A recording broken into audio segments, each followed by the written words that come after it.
Oke, selamat datang kembali di podcast Pesona NTT. Saya dan teman-teman bersama tim ini berusaha untuk menghadirkan narasumber yang sekiranya bisa menginspirasi banyak orang, khususnya generasi muda. Dan kali ini kami hadirkan salah satu guru yang pernah mengabdi di daerah pedalaman Papua. Namanya Pak Randi, kami sudah kenal, tapi saya persilakan dulu Pak Randi untuk memperkenalkan diri. Oke, baik, terima kasih Kakak Eben atas undangannya di podcast Pesona NTT ini. Ini menjadi salah satu kebanggaan buat saya. Ya, yang pertama-tama saya akan memperkenalkan diri. Nama saya Randi Naihati dan saya untuk sekarang mengajar di SMA Negeri 5 Kupang. Ya, itu mungkin gambaran sedikit tentang saya, Kakak Eben. Oke, terima kasih banyak Pak Randi sudah berkenan hadir di podcast kita ini. Terima kasih untuk waktunya. Nah, mungkin itu sebagai pengantar tadi kita tahu bahwa Pak Randi ini pernah mengajar di pedalaman Papua. Tapi mungkin sebelum jauh kita bahas soal bagaimana pengabdian di sana, suka duka, kemudian dan lain-lain itu, mungkin kita mau tahu dulu Pak Randi sebenarnya itu selama ini sekolah pendidikannya itu di mana itu dulu. Mungkin latar belakang keluarga dan lain-lain kalau mungkin bisa Oke, baik, terima kasih Kakak Eben. Untuk pengalaman pendidikan saya SD itu bersekolah di SD Negeri Webobo 2. Kota Kupang ya? Ya, Kota Kupang. SD Negeri Webobo 2. Terus SMP-nya itu saya bersekolah di SMP Negeri 8 Kupang di Wali Kota. Di Wali Kota. Iya. Kalau untuk SMA, saya bersekolah di SMA Negeri 5 Kota Kupang yang sekarang tempat saya mengabdi. Ya, alumni yang kembali ke SMA. Kembali ke tempat asal ya? Kembali ke tempat asal KKB. Untuk kuliahnya ini, saya berkuliah di Universitas Nusa Cendana Kupang. Program studi bimbingan dan konseling. Fakultas Keguruan dan Ilmu Pendidikan. Berarti urusannya konseling ya? Ya, urusannya konseling. Ya, KKB. Nah, itu di tahun berapa itu karena ditamat di situ? Saya menamatkan diri untuk S1 itu 2014. 2014. Ya. Sudah 10 tahun ya berarti? Iya. Ya 2014 ya 2014. Ya segitu itulah kayaknya. Setelah tamat kemudian waktu itu lanjutnya kemana? Setelah tamat itu awalnya juga mungkin saya bercerita sedikit soal suka dukanya saya sebelum saya tamat ini. Waktu di Undana itu saya itu mengalami kendala dalam pendidikan itu saat pengurusan skripsi. Di tugas akhir. Di tugas akhir. Itu sebenarnya habisnya di 2013. Di 2013, tapi saat menyelesaikan proposal, lanjut penelitian, itu ada beberapa kendala karena waktu itu saya sempat melamar di Panwascam. Panwascam. Oh iya. Panwascam. Terus saya kerja di Panwascam sambil mengerjakan tugas akhir. Jadi tugas akhirnya itu terbengkalai karena keasikan kerja di Panwascam. Dapat duit karena sudah ada duit. Karena itu juga. Jadi itu mungkin salah satu yang membuat saya agak lama. Ya. Berarti tundanya 1 tahun. Tundanya 1 tahun. Okay. Maka di 2014 itu baru menyelesaikan kuliahnya saya untuk S1 di Undana. Oke. Ya. Setelah selesai kuliah kemudian? Ya, setelah selesai kuliah itu Kak Eben, saya awalnya itu waktu itu saya tertarik dengan ada satu program SM3T. Oh iya. Sarjana mendidik di daerah 3T. Daerah 3T. Ya. 3T itu apa mesti? Daerah tertinggal, terdepan, dan terpencil. Ya. NTT termasuk ya berarti? Ya, NTT juga secara skala nasional termasuk daerah 3T. Ya. Waktu itu Karandi kemana? Waktu itu karena ini programnya dari Kemendikbud, zamannya Pak SBY, angkatan pertama itu zaman Pak SBY 2011. Menterinya zaman waktu itu masih? Menterinya waktu itu Anies Baswedan. Ya, kayaknya Pak Anies Baswedan. Tapi untuk presidennya itu dari zaman Pak SBY. Tetapi saya itu secara Indonesia kami angkatan 5 Indonesia. Tapi untuk LPTK Undana, Lembaga Penyelenggara Teknis Undana itu kami angkatan ketiga. Angkatan ketiga. Kami angkatan ketiga. Terus untuk karena waktu itu ikut tes, terus akhirnya lulus. Setelah lulus kami mempersiapkan diri dari LPTK Undana, ada prakondisi selama waktu itu mungkin kira 2 minggu lah. 2 minggu. 2 Tesnya minggu. waktu itu di mana tes? Tesnya waktu itu di Undana, tapi itu kita ini tesnya online. Online. Terus karena Undana sebagai lembaga penyelenggaraan teknis, jadi Undana yang mengambil alih untuk ini, memfasilitasi tes semuanya. Terus Banyak juga ya berarti waktu itu peserta? banyak. Untuk angkatan kami itu sekitar 141. Semua diakomodir? Ya, semua ada yang tidak lulus, tapi 141 ini maksudnya yang lulus. Yang lulus. Yang tapi lulus. tesnya kan pasti lebih dari itu ya? Ya, lebih dari itu. Bahkan ribuan waktu itu. Tapi karena setelah tes tertulis dan sampai wawancara itu, yang lulus hanya 141. Oke. Ya, itu di 4 kabupaten. 4 kabupaten ya? Di 4 kabupaten itu, 2 kabupatennya di Papua, 2 kabupatennya di Kalimantan.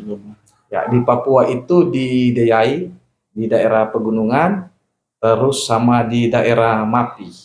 Kabupaten Mapi ini kabupaten baru yang pemekaran dari Kabupaten Merauke. Jadi waktu itu Merauke dia mekarkan 3 kabupaten, salah satunya Mapi, Bovendigul sama Asmat. Ya, terus untuk Kalimantannya itu di Nunukan dan juga waktu itu Krayan, daerah Krayan. Kalimantan Timur Ya, berarti? Kalimantan. Ya.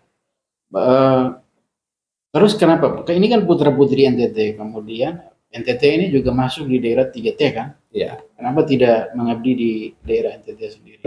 Ya, waktu Itu itu kan tersebut tadi tidak ada yang di NTT. ya. Kalau waktu itu juga karena NTT dapat. Sebenarnya NTT dapat guru karena kita rolling. Oh, rolling. Jadi yang dari luar masuk ke NTT. Masuk NTT. Ada yang di Foang, ada yang di Alor, ada di Bajawa, ada di TTU. Jadi daerah Pulau Timur, di NTT hampir semua daerah itu dari luar yang masuk. Teman-teman dari Jawa, dari Aceh. Wow. Jadi ini seluruh Indonesia ini di rolling. Jadi untuk LPTK Undana dapatnya di Kalimantan sama Papua. Ya, seperti itu Kak Eben. Jadi waktu itu Pak Randi dapatnya di mana? Saya waktu itu dapat di daerah Papua di Kabupaten Mapi. Mapi ya. Papua Selatan. Papua Selatan. Iya. Dari NTT kemudian terbang ke Papua berarti? Iya, dari NTT. Pembekalan dari sini seperti apa sebelum ke Papua? Sebelum itu kan kita ada prakondisi. Jadi prakondisi itu para dosen itu artinya membekali kami dengan artinya beberapa mata kuliah yang artinya ada persiapan-persiapan saat menghadapi peserta didik di sana atau para siswa. Dan itu nanti ada 2 hari terakhir itu kami juga dibekali dari bapak-bapak TNI. Kami dibekali itu namanya Ketahan Malangan. Persiapan fisik kami itu dipersiapkan, kami digodok sehingga saat sampai di daerah 3T, daerah-daerah terpencil, mental dan fisik kami sudah siap menghadapi itu Kakak Eben. Oh, berarti latihannya agak berat ini. Ya, lumayan Kakak Eben. Ya, waktu itu kami sempat di Korem, terus di asrama tentara itu kami digodok dan dilatih oleh bapak-bapak tentara waktu itu. Keren. Iya. Nah, setelah itu kemudian setelah pelatihan langsung ke sana, ke Papua, ke daerah itu, ke kabupaten apa namanya? Kabupaten Mapi. Mapi. Ya. Kesananya bagaimana waktu itu? Ya, waktu itu kami jalannya bertahap.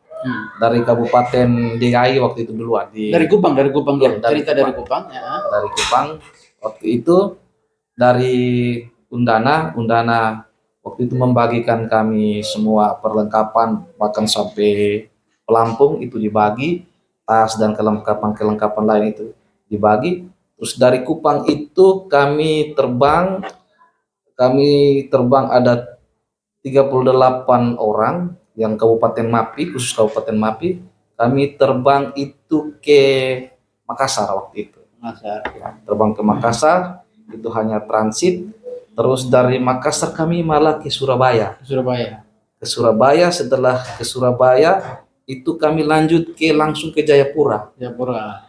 Kami ke Jayapura, dari Jayapura di Bandara Sentani itu kami langsung ke Bandara Merauke. Dari Jayapura ke Merauke. Transitnya banyak ini. Ya, lumayan Kak Kevin, karena ini Papua daerah paling timur Indonesia, jadi jauh sekali.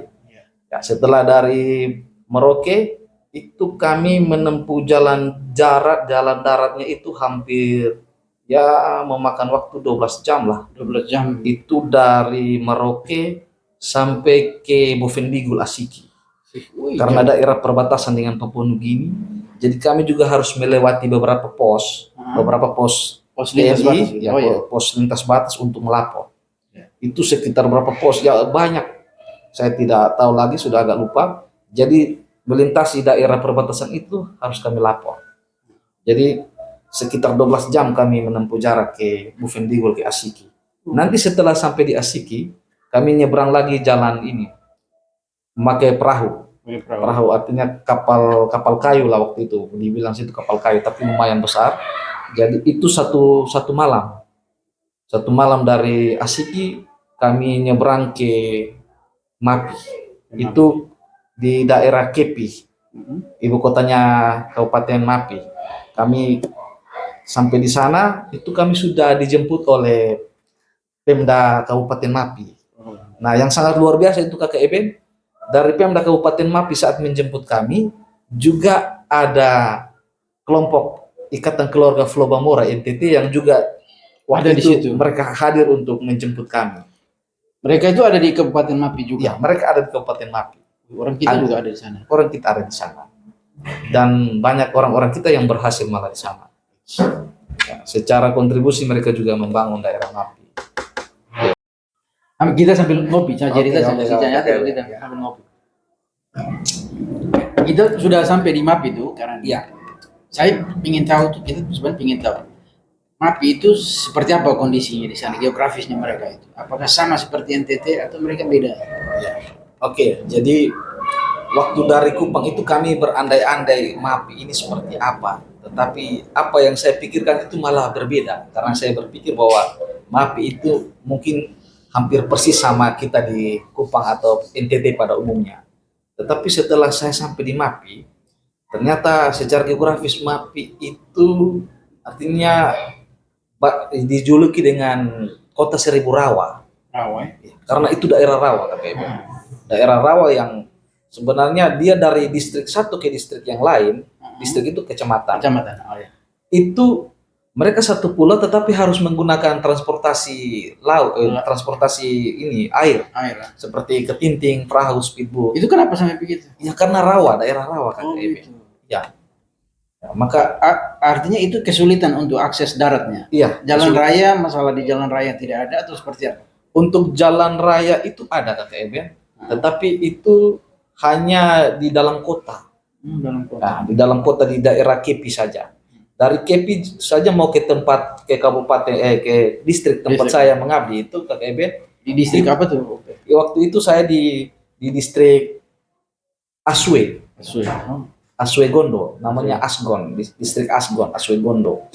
Itu dari Kepi ke distrik saya saja itu Kakak Eben, itu kita harus menggunakan speed lagi nanti sampai di daerah namanya Kerke, hutan Kerke, itu ada ojek yang sudah menunggu kami.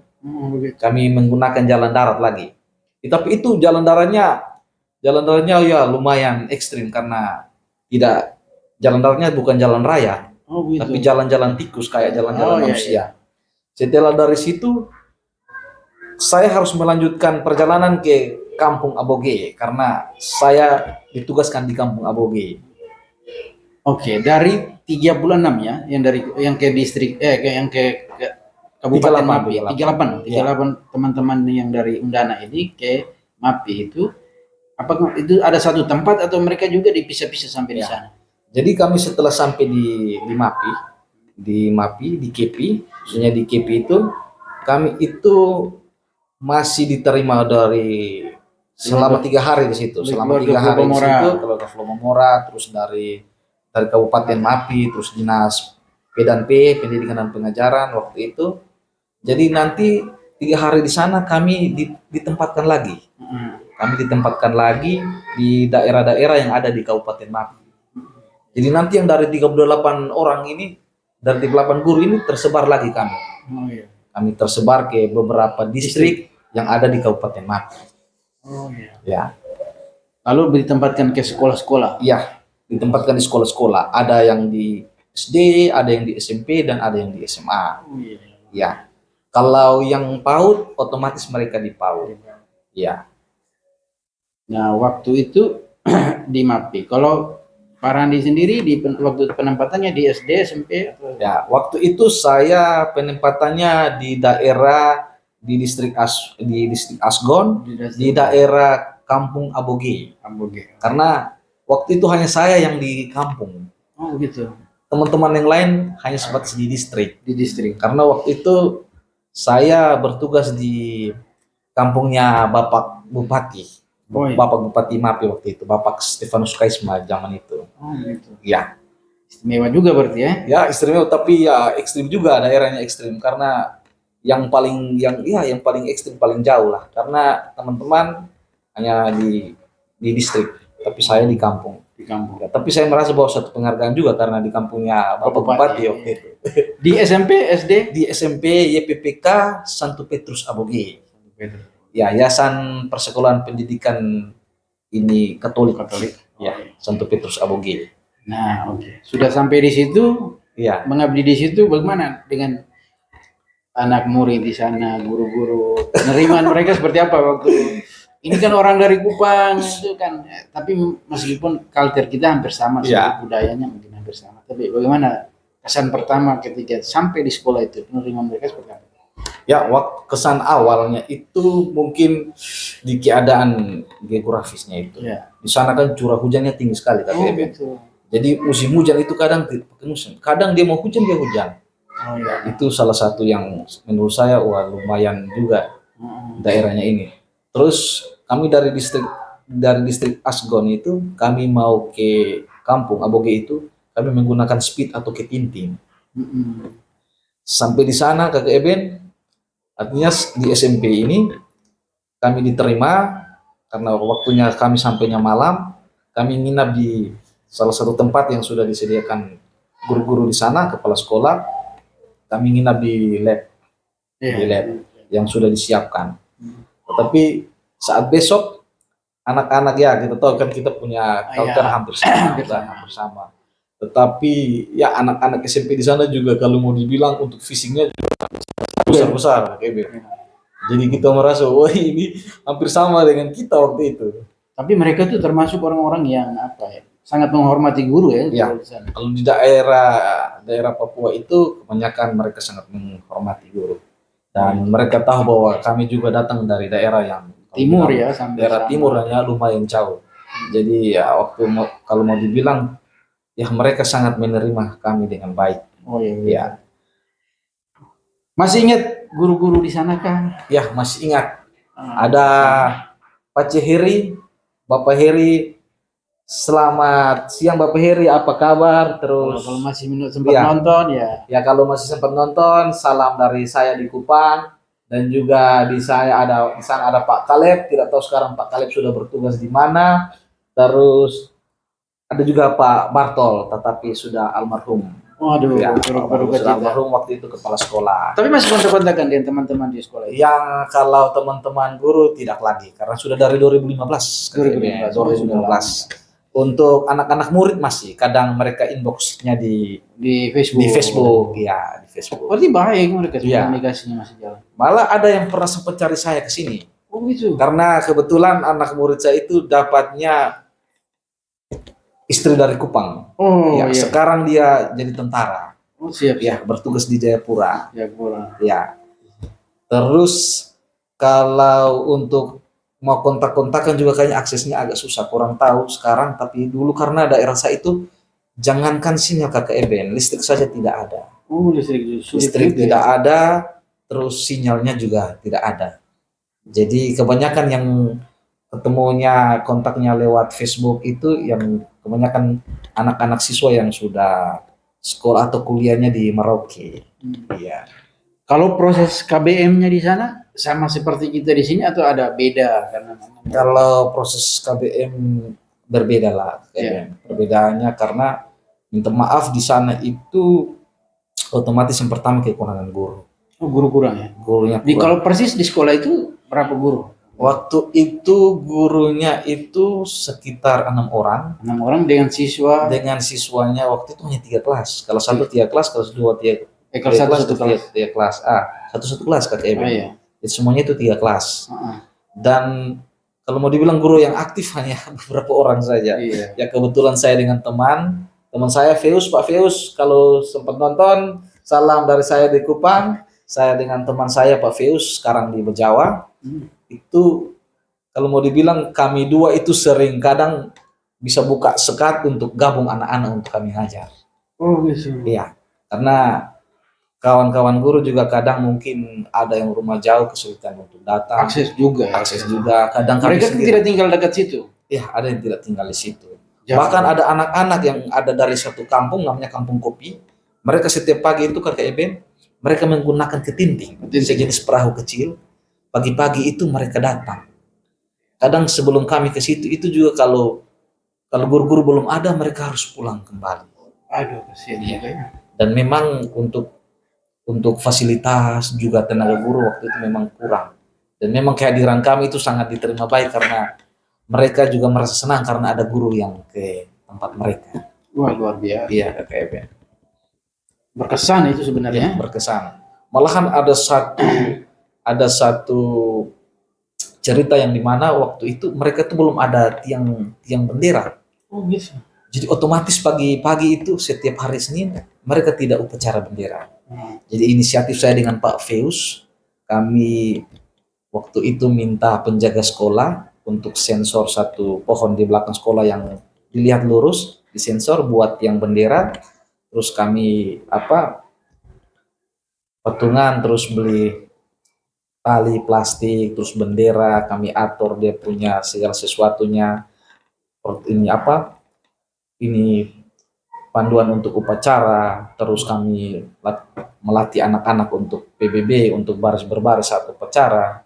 Nah, di saat itu anak-anak mulai terbiasa dengan upacara di setiap hari Senin. Wih, mudah-mudahan ya, ini tradisi baik ini masih bisa dipertahankan di sekolah itu. Ya. Santo sekolah namanya? Santo Petrus Aboge. Ya. Di distrik Asgon. Kabupaten Mapi, Papua Selatan. Ya. Kisahnya sangat luar biasa. Kalau kondisi sekolah, gedung dan lain-lain apa? Ya. Seperti kita di sini atau agak miris juga? Seperti kita di sini karena fasilitas negara kan kakak Eben, jadi otomatis gedungnya tetapi dengan ruang kelas yang masih terbatas. Karena juga keadaan siswa yang masih kurang. Tapi semangat anak-anak untuk belajar. Semangat anak-anaknya itu tinggi. Ya. Dan juga waktu itu sempat kami mau pulang. Sebelum mau pulang itu ada SMK Kehutanan yang dirintis ke situ. Jadi waktu itu kami beberapa teman SM3T menjadi tim perintis untuk membuka sekolah di situ. SMK karena dari kementerian datang bersama dengan Dinas P&P Kabupaten Mapi untuk dirikan sekolah di Kampung Aboge SMK Kehutanan, dan juga kami diminta untuk menjadi guru-guru yang pertama untuk merintis sekolah itu. Jadi persis siswa baru. Di situ ada SD, ada SMP, tapi SMA-nya belum ada. SMA belum ada. Mereka kalau mau SMA harus ada ke distrik. Ke distrik. Distrik Asgon itu ada di Eci. Itu ada SMA-nya. Itu ada SMA-nya di Eci. Ada SMP juga di Eci. Iya. Sehingga siswanya memang tidak terlalu banyak. Iya, betul kayaknya. Baik, di sana itu selain memang kondisi fasilitas sekolahnya memang terbatas ya, gedung dan lain-lain, kondisi murid juga, tapi juga keterbatasan guru kan. Jadi betul. Kalau selama di sana teman-teman yang SM3T ini mengajarnya jadi apa sih? Kalau Pak Randi kan basicnya bimbingan konseling, tapi di sana mengajarnya apa saja? Oke, ya kakak Eben. Jadi untuk di Aboge itu, di sekolahnya saya itu hanya 2 orang yang ke situ. Saya bersama dengan Pak Feus di Kampung Aboge itu. Terus memang karena keterbatasan guru, jadi waktu itu saya yang basicnya saya guru bimbingan konseling ini juga harus mengajar Penjas, Mm-mm. terus IPS karena SMP kan jadi IPS-nya terpadu.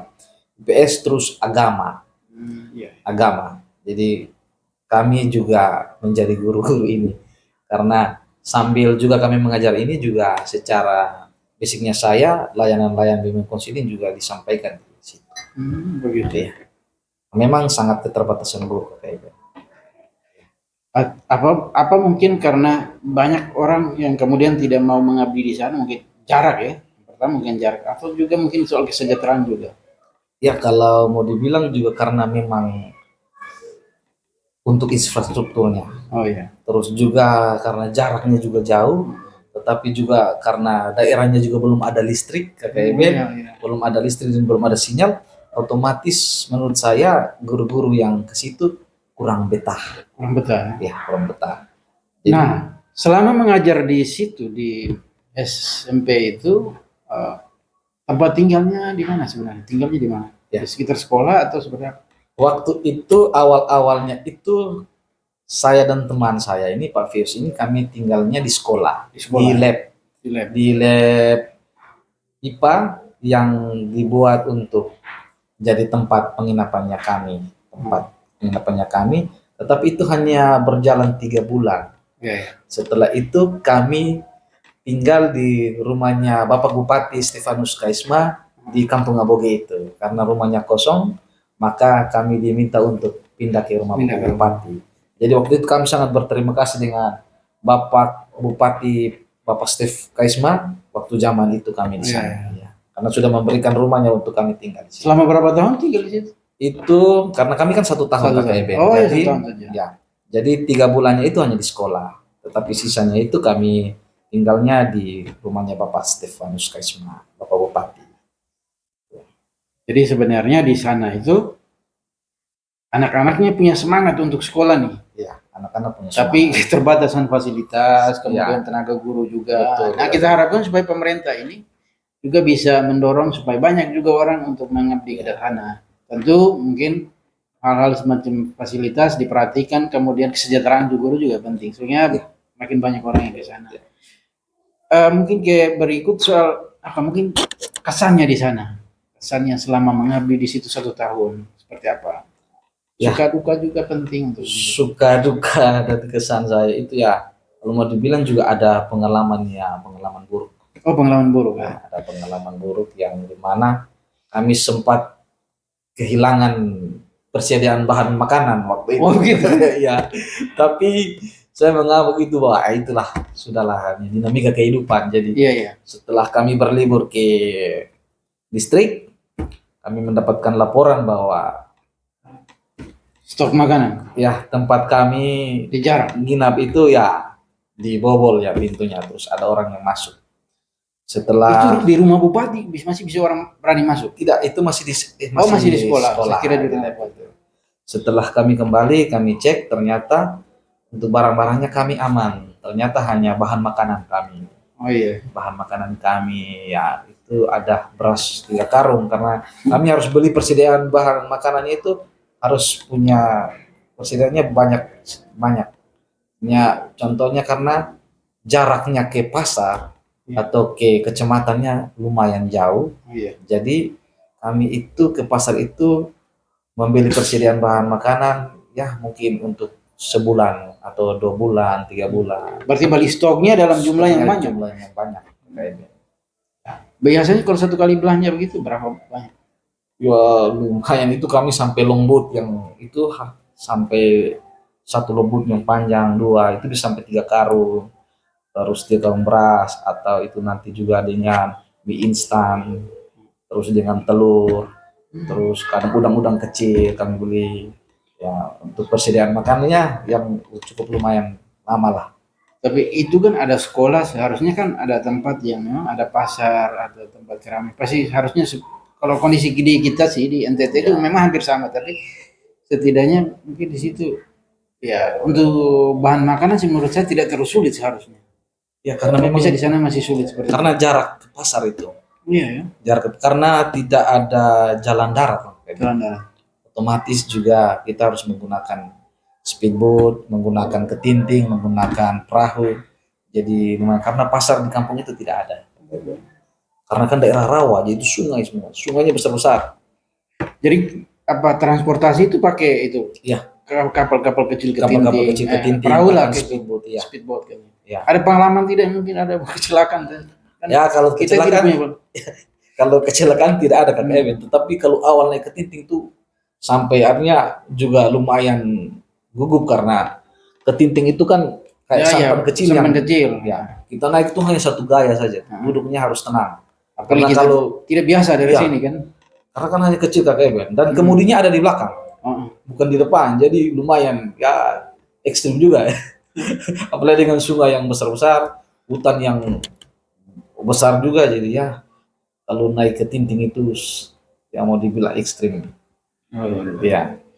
Terima kasih banyak Pak Randi. Mungkin Ya. apa titip pesannya untuk teman-teman yang di sana di apa Kabupaten Mapi. Oke, teman-teman guru di sana ya mungkin masih ingat masih ada teman-teman yang masih mengabdi di sana. Iya, ada Pak Kaleb, juga ada Pak Ciheri, mungkin Pak Ciherinya sudah pensiun. Salam untuk Pak Ciheri dan juga Pak Kaleb dan semua teman-teman yang mengabdi di Kabupaten Mapi, khususnya di Aboge. Salam dari saya di Kupang, Pak Randi, dan juga salam buat teman-teman alumni SM3T, baik para senior dan juga para junior. Salam MBMI, maju bersama mencerdaskan Indonesia. Terima kasih banyak Pak Randi. Tapi program ini sebenarnya bagus ya. Ya, bagus untuk kita saling tukar pengalaman, wawasan. Kita bisa belajar banyak tahu budaya karena Indonesia ini kan luas sekali ragam budaya kita. Betul, tapi sayang ini program kayaknya tidak lanjut ya. Tidak lanjut, sangat terjauh di sana kita bahas, tapi mudah-mudahan Pak Randi dan teman-teman yang pernah mengabdi di SM3T itu tentu punya kesan sendiri-sendiri selama mereka mengabdi. Dari Kupang ini kan kita di 4 kabupaten ya. 2 di Kalimantan, kemudian 2 di Papua. Tentu punya cerita sendiri-sendiri di daerah itu. Mudah-mudahan teman-teman semua yang menonton podcast Pesona NTT ini adalah pembelajaran bagaimana kita bisa mengetahui lebih banyak keragaman budaya kita di Indonesia. Kemudian kita berharap ke depan pendidikan kita itu harus lebih bagus. Guru-guru kita juga diperhatikan, fasilitas sekolah. Kalau misalnya di Papua, kalau dari cerita ini kan agak sedih juga.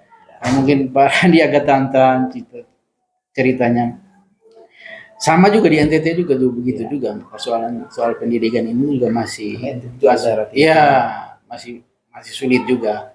Tapi apapun itu keadaan, kita tentu sudah berusaha dengan cara kita masing-masing untuk mencerdaskan anak bangsa. Betul, saya kira itu pesannya. Dan sangat luar biasa orang-orang di sana ketika kami pulang. Oh gitu. Karena ternyata kami sangat dicintai. Mereka tidak mau kami pulang. Aduh. Tapi hanya memang karena tugas kami hanya 1 tahun dan kami ditarik kembali karena program ini kami juga harus pulang. Jadi otomatis kami harus pulang. Tapi mereka sedih dan menangis dan saya merasa bahwa kami sangat dicintai oleh anak-anak Papua, khususnya di daerah Aboge di kampung saya, Kabupaten Mapi. Padahal orang selama ini kalau ke sana merasa bahwa ada ketakutan, kecemasan dan lain. Mungkin sama-sama juga ya teman-teman. Awal-awalnya begitu, berpikir seperti itu. Tapi ternyata tidak. Ternyata mereka juga orang-orang yang sangat familiar. Artinya mereka juga berbaurnya cepat karena mungkin juga karena agak sama budayanya kita sama, tidak terlalu jauh berbeda lah. Oke, terima kasih banyak ke Pak Randi untuk kesempatan berbagi. Pak Randi ini saat ini mengabdi di SMA Negeri 5 Kota Kupang. Jadi salah satu guru di sana, alumni dari sana, kemudian kembali mengajar. Terima kasih juga Pak Randi untuk waktunya. Kita bincang-bincang terima kasih santai. Teman-teman, semoga mudah-mudahan bincang-bincang santai kami di podcast Pesona NTT bersama Pak Randi, salah satu guru yang pernah mengabdi di pedalaman Papua ini, bisa menjadi inspirasi banyak orang. Untuk yang masih muda, yang sekolah, jangan takut kalau misalnya ada penugasan ke Papua atau di daerah terpenting, daerah 3T, itu adalah bagian dari pelayanan dan sama-sama kita tujuannya untuk membangun bangsa yang baik. Tentu untuk pendidikan kita yang makin lebih baik. Jalan satu-satunya untuk menuju kita kehidupan makin lebih baik itu melalui pendidikan menurut saya. Orang semakin pintar, cerdas, kemudian pendidikan adalah investasi untuk masa depan. Betul. Saya kira poinnya di situ, pendidikan adalah investasi untuk masa depan. Terima kasih. Kita akan bertemu lagi di episode yang akan datang, dan kita berusaha untuk mendatangkan narasumber-narasumber yang memang bisa menginspirasi banyak orang. Salam Pesona NTT. Oke. Luar biasa.